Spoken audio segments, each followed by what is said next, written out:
Bonjour à toutes et à tous, c'est Antoine alias Anubis pour une nouvelle vidéo d'après-match de Coupe de France 32e de finale, entente Fény-Aulnois face au Racing Club de Lens dans un stade, encore une fois à guichet fermé, 76e je crois guichet fermé, exceptionnel, une superbe ambiance. Franchement, on a kiffé. J'étais en famille au stade, c'est très rare que ça arrive. C'était un bon moment. D'ailleurs, j'ai perdu une écharpe. Je suis désolé, mais bon, s'il y a quelqu'un qui a trouvé une écharpe en soie, pas loin de la Xerxes, c'est la mienne. Mais bon, ça a peut-être fait un heureux. C'est mon fils qui l'a perdu, ça arrive. Bon, j'envoie un message, on sait jamais, hein, qu'il y ait une arme charitable qui dise ah, c'est pas à moi. Mais bon, c'est pas grave. Mais en tout cas, voilà, victoire 3-1 en leader. Pas tout maîtrisé, mais un effectif, une équipe fortement remaniée, j'en parlerai juste après.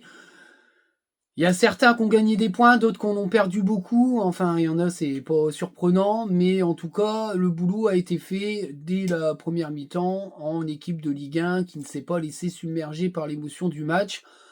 De toute façon, il n'y a que des Lensois qui ont marqué dans ce match-là, puisque la réduction du score, c'est Nolan Bont, hein, qui est un ancien de la Gaillette. Donc tous les, les joueurs qui ont marqué sont Lensois. Donc ça fait 4 buts pour Lens.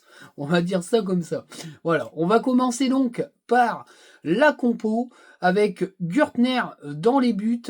Gagnou, Baïdou et Sarr en défense centrale, ça change pas. En piston à droite, Saoud Abdoulhamid. À gauche, c'était Anthony Bermond. Un milieu de terrain en binôme, Sotoka et Bulatovic. Et puis une attaque, Ryan Fofana, accompagné derrière lui de Abdallah Sima et Morgan Guilavogui. Alors qu'est-ce que j'ai pensé de ce 11 de départ fortement remanié? C'est que Pierre Sage avait envie de voir jouer des joueurs qui n'étaient pas beaucoup titulaires cette saison, mais qui étaient assez prometteurs, et puis aussi des joueurs qui ont été très décevants cette saison et qui sont passés d'une espèce de statut de pseudo-titulaire à je bouffe le banc et je joue 5 minutes. Donc je pense que c'était un mélange de joueurs à qui on voulait donner du temps de jeu parce qu'ils avaient quand même apporté pas mal, et des joueurs qui étaient dans leur dernière chance avant la fenêtre mercato. On va dire ça comme ça. Ryan Fofana, Sima et Guilavogui devant, ça fait quand même peur. Sotoka Bulatovic, j'avais envie de voir parce que Florian Sotoka en milieu de terrain défensif, il a quand même un bagage défensif assez intéressant, mais il a plus la gève pour être intéressant offensivement. Ça valait le coup d'être vu, surtout Bulatovic qui pour moi a largement le niveau pour concurrencer Thomasson. Abdoulhamid, c'était un peu mi-figue, mi-raisin, parce qu'il a eu très peu de temps de jeu, mais la peu de fois où il a joué en titulaire, c'était pas GG, mais on sentait qu'il avait quand même des jambes. Anthony Bermond, c'est pas son poste, j'y reviendrai, mais enfin, ça fait toujours plaisir de le voir. Et puis Régis Gürtner, je pense que c'est logique, c'est le cadeau, c'est la fin d'année, et il rentre dans l'histoire du Racing Club de Lens en étant le plus vieux joueur à jouer en compétition officielle avec le club, puisqu'il a détrôné un certain Jean-Louis Léca, un stat Made in Mazur, je crois, hein. C'est Laurent Mazur qui a sorti la stat. Rendons à César ce qu'il y a à César, mais je crois que c'est ça, hein. Ça doit être 30. Lui, il a 39 ans, puis je crois que l'Écosse, c'était 38 ans et quelques, un truc comme ça. Voilà. Pour moi, il y a une certaine forme de logique. Même Ryan Fofana, qui a quand même eu une com autour de lui en mode c'est un méga crack, machin. Il s'est fait bouffer par Edouard à juste titre parce qu'Edouard est énorme. Mais c'est vrai que il n'a pas forcément apporté beaucoup de sérénité et de certitude sur ses entrées. C'était aussi un test pour lui sur ce match. Voilà un petit peu ce que je pense par rapport au 11 de départ. On va passer aux notes tout de suite. On va commencer par Régis Gürtner. J'ai mis la note de 6 à Régis. Match correct. Il a eu 2 ou 3 actions à faire, il les a fait. Il n'est pas exempt de tout reproche sur la réduction du score parce qu'il envoie un parpaing au pauvre Antonio, mais j'y reviendrai après. La somme des 2 conneries fait but, voilà, hein, parce qu'Antonio, c'est pas non plus extraordinaire son inter, même s'il est un peu surpris, il doit mieux faire. J'y reviendrai après tout à l'heure. Mais le reste est correct. Voilà, au niveau des passes, tout ça, je trouve que voilà, mis à part sa relance un peu pourrie, le reste du match, il a été correct. Il a récupéré des ballons, il a eu 1 ou 2 frappes, je crois, où il a fait le boulot, mais enfin bref, Aunois Emery, enfin Feni Aunois n'a pas été hyper dangereux, et encore, c'est un euphémisme parce que je trouve qu'ils ont rien montré du tout. Ils ont eu quelques petites bribes devant avec des joueurs techniques, mais enfin c'est très très très faible même si Franck Vast devant est intéressant, mais enfin, il était quand même un peu tout seul. Mais voilà, je trouve que Gurtner, pour un match de Coupe de France, il a fait le boulot. En défense, j'ai mis la note de 7 à Gagnou. Il fait un bon match. Moi, je l'ai trouvé assez sérieux, intéressant dans les relances, très autoritaire dans ses interventions sans être trop agressif. Je trouve qu'il a franchi un petit cap. Voilà. Maintenant, la question du recrutement d'un défenseur central, elle est posée par Pierre Sage et je pense qu'elle est déjà actée. En fait, c'est pas forcément une histoire de niveau de Ismaëlo Gagnou, c'est, je pense, une histoire surtout de numérique. C'est-à-dire qu'aujourd'hui, si Gagnou se blesse ou est suspendu, il n'y a plus personne derrière. Parce qu'il n'y a pas de défenseur central, ce qui tue totalement Nidal Selic et Antonio, parce que je pense qu'il les compte pas numériquement, même s'il a parlé d'Antonio en conférence de presse. Je pense sincèrement que c'est trop jeune et trop frêle pour pouvoir pallier à Gagnou pendant 2-3 matchs, parce que le but c'est quand même de conserver le haut du classement et tu peux pas le faire avec Antonio. Bon, Selic il est mort pour la France, hein, malheureusement, je pense que... Voilà, après... il a pas peut-être su monter son niveau, même si j'avais trouvé sa prépa intéressante. Malheureusement, je pense qu'il est pas au niveau de ce que veut Pierre Sage, donc je pense qu'il va sauter à un moment donné, où il va être prêté, on verra bien ce qu'il va donner, mais bon. Il n'est pas jugé apte par Pierre Sage, je vais pas remettre ça en cause, même si je trouvais le recrutement intéressant dans le prospecting de l'Est. Hein. Après, le niveau du joueur, moi je suis pas à l'entraînement, donc voilà. Mais en tout cas, il compte pas du tout, il en parle pas, donc je pense qu'il est hors jeu. Et donc c'est vrai que du coup, numériquement, il faudra recruter un défenseur axial droit. Alors moi, de ce que j'ai comme info, j'en ai parlé dans la pré-conf, c'est que c'est un défenseur polyvalent capable de jouer aussi piston. Mais après à voir, parce que vu la presta d'Abdoulamin, peut-être que les cartes vont être rebattues. On verra. En tout cas, il faudra prévoir l'après, parce que Abdoulamin, c'est qu'un prêt. Hein. Donc je ne sais pas s'ils lèveront l'option d'achat. Voilà, bon, j'ai un peu fait de digression, mais c'était pour un peu parler de Ismaëlo Gagnou et de sa position de nouveau titulaire. Baidou, j'ai mis la note de 7, pareil, Abdou. Baidou, intransigeant, hein, no pitié, il a laissé rien du tout passer. Dans les relances, c'est très intéressant.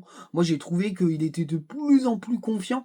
Ça me fait penser à la progression d'un Danso.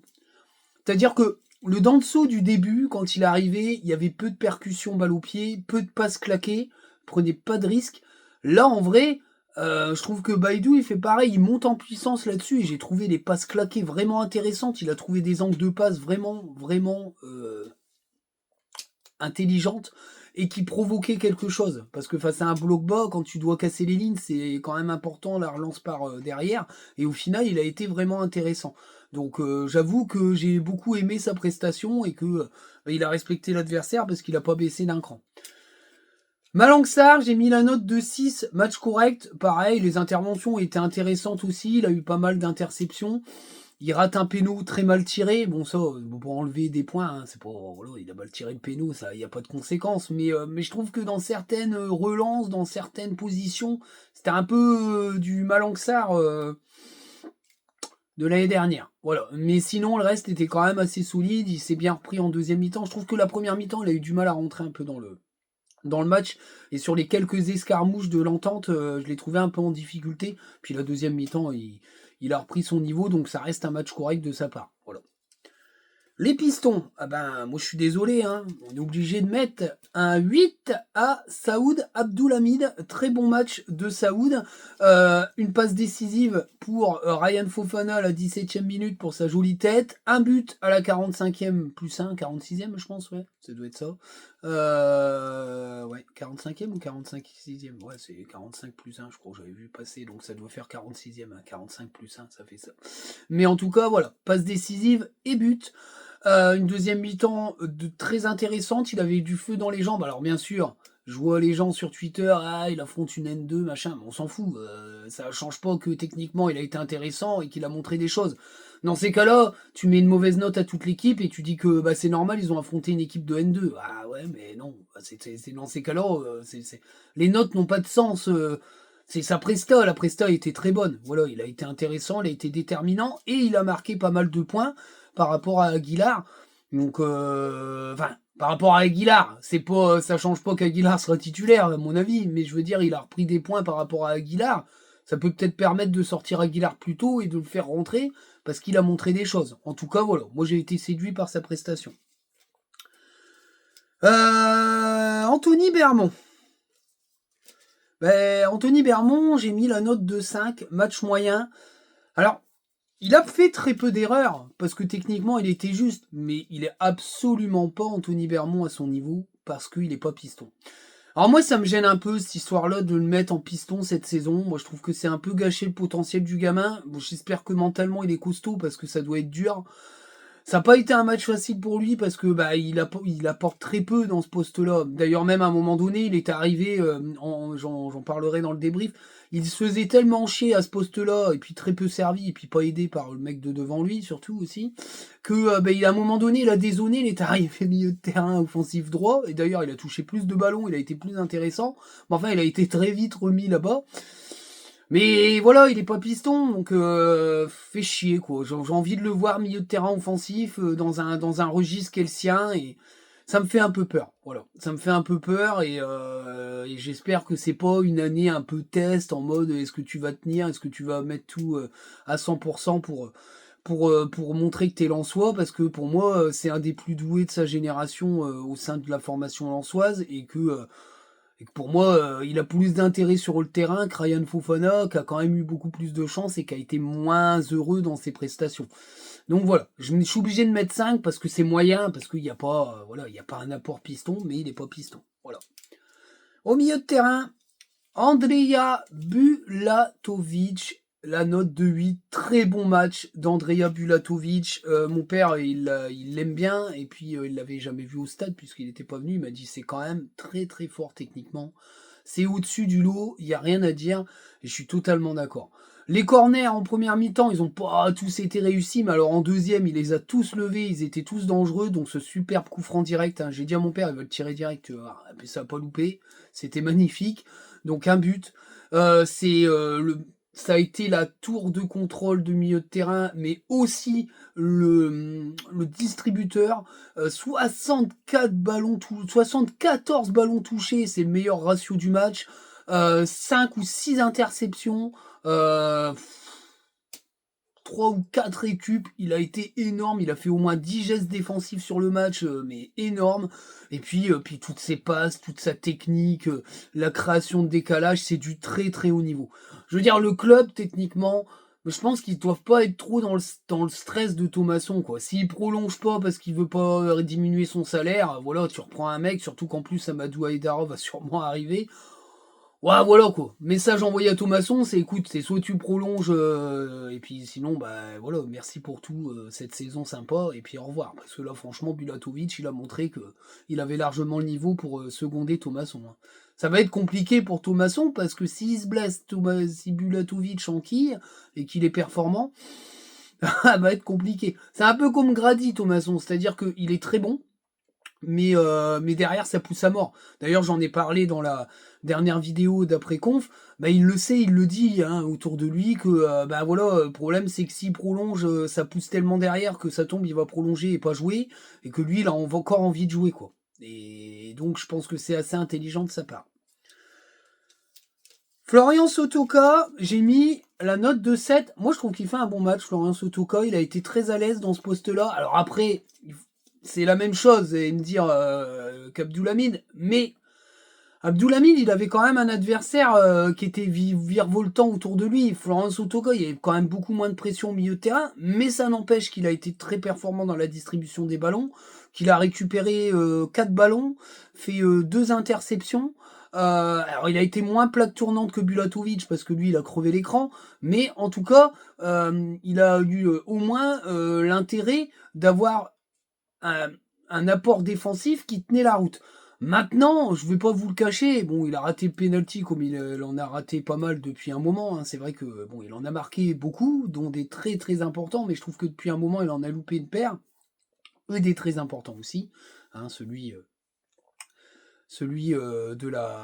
du barrage, je crois, face au Pana, hein, si je dis pas de conneries. Ah, c'était rédhibitoire, ça a niqué hein, quand même une partie du début de la saison. Mais enfin bref, c'est comme ça, c'est la life. Mais voilà, là, je le trouve assez à l'aise dans un rôle où il va pas jouer souvent, mais il va pouvoir remplacer, venir fermer. dans des résultats où on mène 1-0, il peut vraiment servir pour fermer parce que défensivement, il a vraiment une fibre défensive. C'est un mec, on peut pas lui enlever ça, sa rame défensive. Bah non, offensivement, c'est zéro. Hein. Je veux dire, toutes ses frappes, ils ont tué des pigeons. Enfin voilà, il n'était pas le seul, hein, il y en a d'autres, mais lui, techniquement, c'est un attaquant, donc voilà, les frappes, c'est catastrophique, mais ça reste une bonne prestation. Moi, je trouve, c'est vrai que il y a pas mal de gens qui avaient parlé de sa future reconversion au milieu de terrain défensif. Moi, d'ailleurs, j'avais dit soit MD, soit Piston, parce que Piston, il est capable de défendre et d'être bon dans les centres. Un milieu de terrain défensif, il est capable de défendre et de donner des ballons dans le bon tempo. Donc, c'est vrai que on a eu tous un peu le nez creux là-dessus, mais il aurait peut-être fallu qu'il bascule avant. Moi, je pense qu'il aurait dû basculer avant, et je pense que l'erreur de Francaise, c'est de ne pas l'avoir fait basculer avant. Et je pense que c'est là où il s'est écroulé parce qu'il a plus le niveau pour jouer devant. Voilà. Mais il a encore la gef pour jouer en milieu de terrain défensif remplaçant. Je trouve que c'est plutôt pas mal. Voilà. Donc un 7 mérité pour Florent Sotoka, qui je pense sera titulaire à ce poste-là en Coupe de France. Et dépannera, je pense, en championnat. Je pense que c'est le match un peu pour le lancer sur sa deuxième partie de saison où il va rentrer dans ce rôle-là. Parce que je pense qu'il y aura quand même des recrutements devant. J'ai du mal à croire que, vu la presta de nos gaillards, ça soit pas le cas. Parce que là, franchement, le message envoyé, il est zooper. Allez, Guy Lavogui, c'est parti. Catastrophique. La note de 1 à Guy Lavogui, c'est un match horrible de sa part, des contrôles de 5 mètres de long, des passes dégueulasses. Alors bien sûr, il a fait une passe décisive, mais enfin c'est même pas décisif parce que même l'équipe considère que c'est pas une passe décisive. C'est une passe cafouillée par le défenseur qui arrive dans les pieds d'Abdoulhamid qui la met au fond. C'est catastrophique, il a absolument pas le niveau. Il joue face à une N2 parce que on peut mettre. Moi, j'entends bien l'argument de on a été bon pour certains, c'est une N2 en face, mais quand t'as été mauvais et que c'est une N2 en face, c'est quand même une circonstance aggravante, quoi. Aggravante, il a rien réussi. Les contrôles de 2 mètres devant, il se met en difficulté. Toutes les sorties de balles, il les a foirées. Il a été catastrophique. Mais faut essayer de le vendre, donc faut qu'il joue. Mais enfin là, je suis pas certain que ça soit une bonne vitrine. Hein. Et il l'a laissé tout le match. Mais en même temps, il y a personne d'autre. Hein. Il n'y a pas d'offensif, il y a personne. Donc tu pouvais pas faire sortir les trois. C'était pas possible devant. C'est ça, il y a un problème. Mais ça, j'y reviendrai dans ma conclusion. Hein. Parce que ce match-là apporte une conclusion sur l'effectif. Mais ça, j'y reviendrai après. En tout cas, voilà, il n'y a rien à dire d'autre. On leur a fait quelques récupérations défensives, mais enfin, il est puissant. Alors, face à des mecs de N2, tu peux au moins utiliser ton corps et ta puissance pour récupérer des ballons. Mais c'est une catastrophe. C'est une catastrophe. Abdallah Sima, très mauvais match. J'ai mis la note de 2. Je voulais mettre 1 au début, mais j'ai mis 2 parce que je trouve qu'il y avait quand même des choses, des accélérations où il a été intéressant. Mais enfin, ça reste une N2 en face. Mais tout le reste, voilà, il n'a pas tiré une seule fois au but. Je crois, du stade, j'ai vu ça. Parce que j'ai pas l'occasion de revoir le match, c'est un peu difficile. Mais bon, en tout cas, c'est à la frontière entre le très mauvais et le catastrophique. Mais c'est pareil, il a pas marqué de points du tout. Faut le dire. C'est compliqué, très compliqué, et je pense que c'est, dans la conclusion, ça apporte aussi de l'eau dans le moulin de ceux qui disent qu'il va falloir recruter. Hein. Parce que là, moi j'ai vu des tweets, on est assez, faut arrêter d'empiler quoi? Vous avez vu la catastrophe, les gars, arrêtez. Il n'y a rien à empiler. Il faut un concurrent à Saïd qui est tout seul. Quand il va commencer à faire de la Saïd Mania, bah on n'aura plus personne. Non, c'est pas possible. Tu peux pas faire toute la saison avec Hudson-Edouard, Mathieu Hudol et Florian Thauvin en joueur décisif et puis Thomasson en joueur décisif dans l'équipe. Ça fait que 4 joueurs, c'est pas assez quoi. Ça va pas. Donc il va falloir un renfort offensif obligatoirement, mais pour ça, faut des départs. Hein. Ryan Fofana, j'ai mis la note de 6, match correct, joli but à la 17e minute, puis après du bon et du moins bon, quelques prises de balles, des récupérations avec accélération, mais à un moment donné, il faut avoir une belle talonnade, je crois que c'est lui, une belle talonnade de Bermond, j'en ai pas parlé, mais quand il a réussi à dézoner, il a été plus intéressant, bizarrement. Il fait une belle talonnade derrière Isfoire. Moi, je pense que si c'est Thauvin, c'est cadré. Lui, il n'était pas cadré. Mais voilà, ça souffle le bon et le chaud et le froid, mais ça reste quand même correct parce qu'il a été buteur. Ça lui fera du bien. Ça, le sens du but, je pense qu'il l'a, mais après, il faut qu'il travaille vraiment pas mal de choses. Mais c'est très jeune et donc très perfectible. Pour moi, ça mérite de continuer sa progression. Et je pense que si Pierre Sage a vu des choses chez lui, c'est qu'il a des choses chez lui, parce que Pierre Sage, c'est un excellent formateur. Là-dessus, on peut faire totale confiance à Pierre Sage, dont j'ai mis la note de 7, puisque pour moi, tactiquement, il a réussi à résoudre le problème Fény-Aulnois, et surtout, sa composition a été successful. En tout cas, parce qu'il a montré pas mal de bonnes choses. Je vais passer aux remplaçants, mais Pierre Sage, voilà, j'en parlerai un peu plus la conclusion. Les remplaçants, Kylian Antonio, hein, je suis désolé, moi j'ai mis la note de 4, rentrée insuffisante, fautif sur la grosse passe ratée de Gürtner, mais il n'est pas assez attentif et puis il s'est pas bien repris. Assez fébrile sur toutes ses prises de balles, sur toutes ses interventions défensives. D'ailleurs, tout le monde l'a dit en tribune, hein, ça y est, ils jouent tous sur le côté d'Antonio. Le problème d'Antonio, c'est que c'est pas la première fois. Il a fait un match intéressant. Le reste, c'est quand même, sur la période Will Steele, ça a été très faible. C'est très jeune et c'est très friable et fragile. On va dire un peu tendre. Voilà, c'est ce que je voulais dire. Mais voilà, il faut qu'il continue sa progression, mais il faut pas trop le fumer lui, parce que ça va être compliqué. Wesley Saïd, j'ai mis la note de 6, entrée correcte, des belles transversales, des ballons bien donnés. Enfin, voilà, il est assuré techniquement. Bon, après, offensivement, il a eu une frappe, je crois, à faire. Et puis après, le reste, voilà, quoi, ça va, c'est correct. Même note pour Hodgson Edouard, qui nous a fait montrer sa technique incroyable au milieu de terrain en s'en sortant face à 4 joueurs, avec des contrôles porte-manteau. Bon, il n'a pas eu d'occasion, mais en tout cas, l'entrée est correcte. Ça montre qu'il est au-dessus, largement au-dessus du lot, et que même à froid, il est capable de faire des dingueries. La note de 6 également à Mathieu Hudol, qui a montré en 5 minutes que c'était lui le patron du poste de piston avec 3 accélérations et 2 centres dangereux. Voilà, c'est Mathieu Hudol, équipe de France. Voilà. Alors, attends, parce que du coup, Saïd, Hudol, Antonio, qui c'est qui est rentré d'autre? Aguilar, non noté, parce que je crois qu'il n'a pas touché un ballon. Et le petit Silla, moi je mets la note de 6 à Fodé Silla. Moi je trouve qu'il fait une entrée correcte. Il a perdu un ou deux ballons, mais sinon techniquement c'est vraiment... la capacité de se retourner sur une touche de balle, c'est vraiment intéressant. Il a cette faculté de se tourner tout de suite face au jeu, face au but, vers le but adverse, et j'aime beaucoup.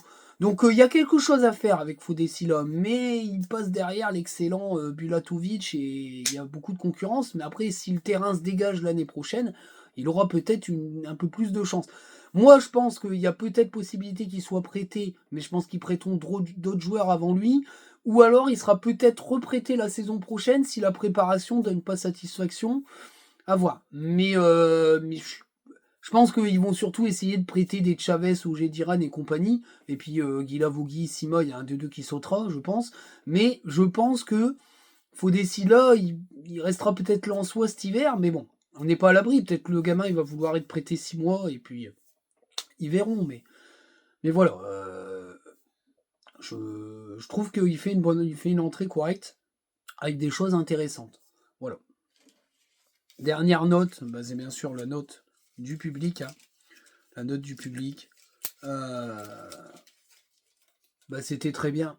C'était très bien, c'était vraiment sympa. On l'a entendu aussi Aulnois, la speakerine, ou la speaker, je sais pas comment on dit, d'Aulnois, elle nous a tous fait rire avec ses... Ah les montées d'aigus diaboliques, là. C'était très marrant. C'était pas à mon cœur, parce que je pense que c'était sa première fois dans un énorme stade, mais c'était assez marrant. C'était marrant. Voilà. C'est pas moqueur, je me moque pas, parce que même moi, ça tombe, je perdrais tous mes moyens dans un stade de 40 000 personnes. Mais en tout cas, elle a envoyé des aigus, c'était punchline, et c'était vraiment sympa. Et le public d'Aulnois était cool, ça a été la fête. Le tour d'honneur de tout le monde 2 fois autour du stade, c'était super aussi, franchement, c'était cool. Voilà. Alors par contre, je mets la note de 3 au service de voirie de l'axe Maubeuge Valenciennes. Franchement, allez vous faire foutre en vrai. Enfin, C'est Aulnois-Emery, Feigny-Aulnois-Lens. Vous savez qu'il va y avoir 25 000 bus, machin, qui vont décoller. Vous fermez la route, quoi. Bah, allez vous faire foutre, en vrai. Ah voilà, tout le monde arrive en retard. Tu rentres, il est 3 heures du mat parce que tout est fermé, il y a personne pour ouvrir. Enfin voilà, s'il y a des travaux, j'aimerais bien voir, hein, parce que même s'ils avaient brûlé des trucs, je pense qu'il y avait moyen quand même de faire en sorte de pas emmerder les gens le vendredi soir, le jour du match, hein. Je suis désolé, mais pour moi c'est mauvais, hein. C'est pas cool. Il y avait d'autres manières de faire, tout était mal indiqué, enfin bref, une catastrophe. Voilà, c'était mon aparté. Je sais pas s'il y avait des gars de l'ESCO qui étaient là, ou de la Sambre Avesnois, mais ça a été une galère monstrueuse. C'est horrible, quoi. Horrible. J'ai jamais mis autant de temps pour rentrer de Lens à chez moi. Il y a eu des bouchons partout parce que ça a été géré comme de la merde. Voilà. Bravo. Les services publics français, comme d'habitude, c'est de la merde. Voilà. C'était mon petit coup de gueule. On y va, on va parler du débrief. Alors le débrief va pas être monstrueux, hein, clairement. Il n'y a pas grand chose non plus, c'était pas un monument de football, mais quand même, on va un peu parler de ça. La première mi-temps, moi je trouve que on a su régler le problème Feigny-Aulnois très vite parce que le but de Feigny-Aulnois c'était de jouer en contre et d'être très bas. On a joué un bloc bas pendant 90 minutes, hein, 95 minutes pardon. Et puis on a résolu le problème en 15 minutes en étant dangereux, en montrant des choses et Abdoulhamid délivre le peuple lensois d'un superbe centre pour une belle tête de Ryan Fofana. Faut marquer les premiers dans ce genre de match parce que ça met les choses un peu plus au clair. Et puis derrière, on a plutôt bien géré. Même si ça n'a pas toujours été génial, mais ça n'a pas été génial pourquoi? Parce qu'il y avait 2 plots devant en plus de Ryan Fofana, ce qui fait que toutes les offensives étaient gâchées par Guilavogui et Sima qui ont été éclataxes au possible. À un moment donné, c'est vrai que notre ami Bermond, on a eu marre de se faire chier à gauche parce que Sima était complètement non disponible. D'ailleurs, à un moment donné, Gagnou, il donnait même plus les ballons à Guilavogui alors qu'il était seul pas marqué parce que comme il fait un contrôle, le ballon il porte sur 2 mètres, les défenseurs ils ont tout de suite réglé la mire avec lui, ils ont récupéré le ballon à chaque fois. Donc à un moment donné, Gagnou il a préféré décaler Abdoulhamid ou de revenir sur l'axial Bulatovic et Sotokar. On a vu une paire de fois Guilavogui Vélébra, mais t'es tellement nul frère que je vois pas pourquoi on te donnerait le ballon. Et puis Bermond a dézonné sur la zone tauvinoise. Hein, et bizarrement, il était beaucoup plus intéressant. Et il fait une superbe talonnade qui arrive en mode reprise de volée, mais Fofana se manque. Mais après, il a retourné vite aux affaires et il a vite disparu. Mais bon, ça, il peut rien. Mais en tout cas, voilà, on a géré jusqu'à les refaire craquer à la fin de la mi-temps parce qu'ils étaient très fatigués, nos amis de l'entente Feigny-Aulnois, et puis il craque à la 45+1. Ça, c'est dur à avaler, hein, parce que t'es mené que 1-0, parce qu'il y avait que 1-0 au final, puisque offensivement, t'es dégueulasse. T'es pas à l'abri d'une craquette, hein. D'ailleurs, il y en a eu une, mais elle était très tardive dans le match, donc ça nous a sauvé le cul. Mais voilà, c'était quand même assez compliqué. Et puis c'est tout, donc ça s'arrête là pour la première mi-temps. La deuxième, bah, ça a été la même chose, c'est-à-dire qu'on a enchaîné l'attaque-défense avec Feigny-Aulnois très défensif, comment dire, des Lensois complètement pâteaux devant parce que inefficace et pas au niveau. Et puis voilà, ça a été compliqué. Parce que comme ils sont nuls devant les deux, t'apportes rien pour attaquer et être dangereux quoi. Et donc ça s'est emballé après parce qu'il y a eu il y a eu des fautes, il y a eu un coup franc, Bulatovic le tire magnifiquement, superbe coup franc direct, ça fait bien longtemps qu'on n'en a pas vu un comme ça. Et puis voilà, et puis derrière, le coaching de Pierre Sage a mis fin aux espoirs d'Aulnois, parce que de Feigny-Aulnois, pardon, parce que bon, à la 70e, il fait sortir Saïd, Sima, Bermond il fait sortir Sima, Bermond et Fofana pour Wesley Saïd, Udol et Hudson-Edouard. Bon, ça n'a pas apporté grand-chose dans le jeu, mais ça a mis un petit coup derrière la tête, parce que Hudson-Edouard, lui tout seul, il a éliminé le milieu de terrain, et puis les ballons de Saïd ont été dangereux, donc ils ont fait reculer encore plus l'entente Feigny-Aulnois, ce qui faisait que ça les rendait pas forcément dangereux. Ismaïlo Gagnou et ensuite Bulatovic sont sortis à la 76e. Les deux quasi meilleurs du match. Mais notre ami... ah ben non, Aguilar est pas rentré. Ben, j'ai dit des conneries, moi, en fait. Ah ben il est pas rentré, Aguilar. Je t'ai persuadé qu'il était rentré, moi. Je dis des conneries, en plus. Ouais. Ah ben non. Ah ben... Pourquoi j'ai merdé comme ça? Ah ben non, Aguilar n'est pas rentré. Désolé, les gars. Hein, voilà.